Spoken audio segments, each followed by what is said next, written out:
Hi. Well, in life, I have found that there are times in which you feel certain things at very unexpected moments. Today, of course, I have to get on a plane in a couple of hours, and for some reason, not for some reason, I feel like I need to process this. And it's going to be very uncomfortable for me to talk about this, but I feel like there's still things in my life that I have not really talked to many people about, and it's mostly because of embarrassment, of shame, of trying to process these feelings that have taken 41 years to process. So I just had brunch with a dear friend of mine who is somebody that I was able to go to conversion camp with. So I think it was 2015, 2014, 2014 or 15, I can't remember the year. I decided on the influence of my therapist to go to conversion therapy camp, to a conversion therapy camp. And a lot of times those are portrayed in the media as being, these horrific, traumatizing, very deeply therapeutic experiences where you're going through all these different exercises and they're using a lot of religion and a lot of those kind of tactics to kind of get you to break away from the same-sex thoughts or whatever. And in this case, it wasn't exactly the same for us, but it was nonetheless traumatizing now that I think about it. But I just met with him for brunch and we were talking about the whole experience, and I've never talked about this to most people because I find that there's a lot of shame that comes from the thought that I willingly chose to go to a conversion therapy camp.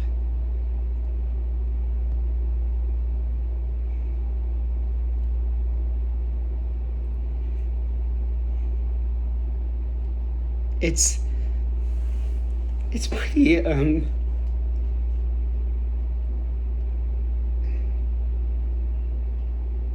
it makes me feel pretty ashamed to say that, especially now in my life, having so much of my happiness come from living an authentic life. I chose to do that to myself. Thank goodness for really great therapy that came after that, but there's so much shame around that. So let's talk about the experience, shall we? Because I've never really talked about it. So basically, on the influence of my therapist, who was Mormon and will remain nameless because I just don't need it to be a part of my life anymore. I don't want to give him any power anymore. He was doing the best that he could with what he had and his own distorted, delusional thoughts of his own life. He told me that I need to go to this camp, and I was terrified, and I was like, well, I'll do anything, because back then I was really trying still to be Mormon, and I was kind of hooking up with guys on the side. Or no, I don't think I'd even started that at this point. I'd never even touched a man by this point, I don't think. And I was just, oh no, I had. Sorry. Try to hit the timeline. Anyway, I gotta have a sense of humor about some of this. So basically, I go to Prescott, Arizona, which ironically now my sister lives there. So what great memories get to come to me every time I go to see my sister. Prescott, Arizona, and it's in the middle of the wilderness. We go to this campground, we park, we have to leave like our phones and everything in the cars, and I remember how weird it was because we had to basically go on this journey to get to the main building where everybody was sitting, and the journey was talking to each of the counselors as you went along, and each of the counselors told you some kind of thing about masculinity. Because the way that they masked this therapy was that it was being you were going to therapy to try to be more masculine, to try to learn what masculinity was, which is just, what the fuck does that even mean? So I remember some pretty traumatizing. The first thing I remember is I met Michael, and I connected with him so quickly. And I remember thinking, okay, I'm gonna get through this because Michael's here, and we're gonna be okay, and we're somehow gonna be able to heal from being gay. This is somehow gonna help us. I'm crying a lot because it makes me feel so gross to even think that healing from my authentic sexuality would be the thing that would bring me happiness. Such the opposite thing is what I've actually found to be true. It's only through authentic living that I have found true happiness and joy. That's true. That feels good to say that. But I remember being so scared. I didn't know what the hell I was doing there. I didn't know, aside from connecting with Michael really quickly, I didn't know anyone else. And I just felt like so awkward. And, here I am with men that are a lot older than me and with therapists, whatever they were, who I don't know what they're... all of these men had dealt with same-sex attraction, or they were all gay. Everybody was gay. And they were all fighting it, and they were all kind of lying to themselves and living in distortion and all that shit. But the things that really stood out to me, this is going to be really hard to talk about. I've never even talked about this in my therapy that I've done recently. So one of the assignments that they had us do is they had us sit in a circle, and each of us individually had to go in the circle, in the middle of the circle, with one of the counselors. And we basically had to come up with the most traumatizing, place. I hope I'm saying this right, Michael. You'll have to keep me honest, but we had to think about the most traumatizing place that we could remember, and we had to work through that, basically recreate the scenario. And I can't remember the type of therapy this is, but recreate the scenario and then kind of reprogram it or something like that. So when I was a kid,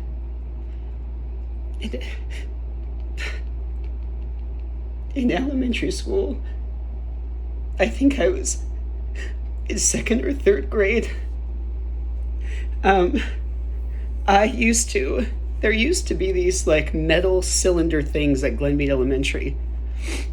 I used to go in them and hide because I knew I was gay even then, that young.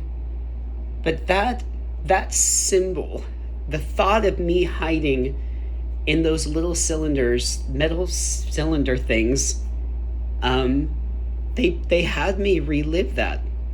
And I remember it to my core, hurting so bad because it was such a deep-rooted pain. And I remember being a child and feeling those things.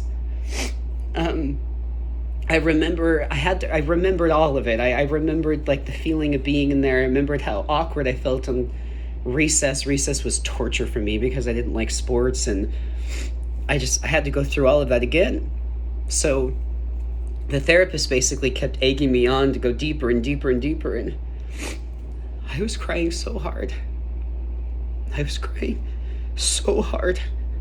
My whole body was shaking. It felt like demons were coming out of me. And I kept thinking, this doesn't seem healthy. This seems like a lot. This seems like too much, And so then the therapist basically recreated a scenario where we were at recess again. So I walked outside, and all the guys in the camp were recreating the scenario where I was then at recess with them, and they were supporting me and loving me and telling me all these great things. And again, I was bawling my eyes out because I was reliving an experience, but through different eyes. I still to this day don't know if that was a good or bad thing. I still to this day don't know if that was healthy or not. I don't know. I feel like it was a lot. And then when it came to all this, the homosexual stuff, I honestly think I've blocked out a lot of that stuff. I don't feel like I remember most of the things we talked about then, because I think I was just so, I didn't believe it. I mean, that's the truth. I didn't really understand it, but I remember this, I think it was the last night where we had to walk around a fire, and we had to write down the thing that we were giving up. You know, like some men were giving up sex with men, or some men were giving up porn, or whatever it was. And I remember thinking, so you think that me putting this note into the fire is going to automatically heal me from being gay? But back then, like I said, I would have done anything. I would have done anything to make it go away. Anything. I would have spent any amount of money. And I can't remember what I wrote. I think I wrote something about something sexual with men, I'm sure. And then I threw it into the fire, and I remember going home from that and thinking, okay, I guess I'm not healed. Like I'm still fucking gay. But I remember just thinking, like, what was that? Like, this is so weird. But I had this community at this point of other men who were like me and who were trying to pray the gay away and everything. And now I have this network of other people. And it was after that where things got pretty dark. And that's when the suicidal thoughts came.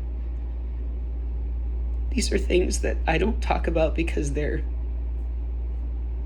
so deep and they're sad. And you know, sometimes on Instagram I feel like all I do is post about these beautiful trips and these amazing moments, but I hope everybody understands the amount of work that it's taken for me to have those beautiful moments has been so substantial, and a lot of times has been in the quiet of a therapist's office or in the quiet of an apartment alone by myself, combating things and programming in my head. I've had to come to terms with, why did I do this? Why did I go to conversion therapy? Why did I go to suppression therapy? Why did I go to that camp? Why did I spend my 20s killing myself, literally shutting down all of my sexual emotion? Why did I spend the first 5 years of my 30s doing that? Thank God I let that go. My 40s have certainly been different than that. I've had to really come to a place where I've forgiven myself, because I realized that I was just trying to do the best that I could. I thought I knew what I was doing. I thought I knew what the best thing was. I believed what the church taught me. I believed the influence of my parents and my family and my friends, and I believed in all of that. And so I've had to learn to forgive myself, because I didn't know, and I've said this before, I had no idea what authenticity would do for me. I had no idea how good I would be at this life. I had no idea how good it would feel just to be gay, which is who I am, which is who I've always been. And I guess today, what I want to do, kind of like what I did with my video on my mission, is I want to forgive. I want to forgive that 30-something.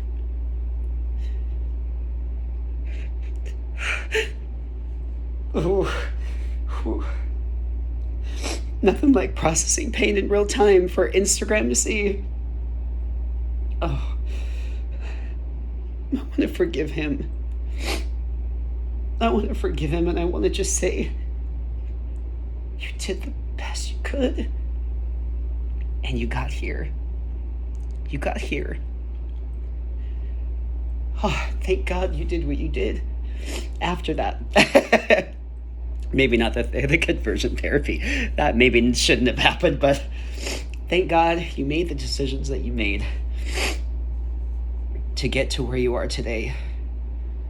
And I want that mid-30 something to know that all of those things that you hoped you could be, all of those things you tried to become as a gay man, a lot of them have come true. You are that person you thought you never could be, and man, that feels so good to say that. I went to the Los Angeles LGBT Center a gala dinner last week because of my bestie, Sorab, who is one of the executives over there. And I remember sitting there last weekend and thinking to myself, how did I get here? In a good way, not in a bad way. How in the world did a person go from his mid-30s in a suppression, in a conversion camp, to being an attendee at the largest queer nonprofit organization in the world's gala dinner? I'm so grateful for the journey that I've had. I'm grateful for the people who have been there for me through it. Michael, thank you. Thank you for being on that journey with me and for having your own. And thank you for the continued journey that you're on and that I'm on too. And thank you for letting me share this.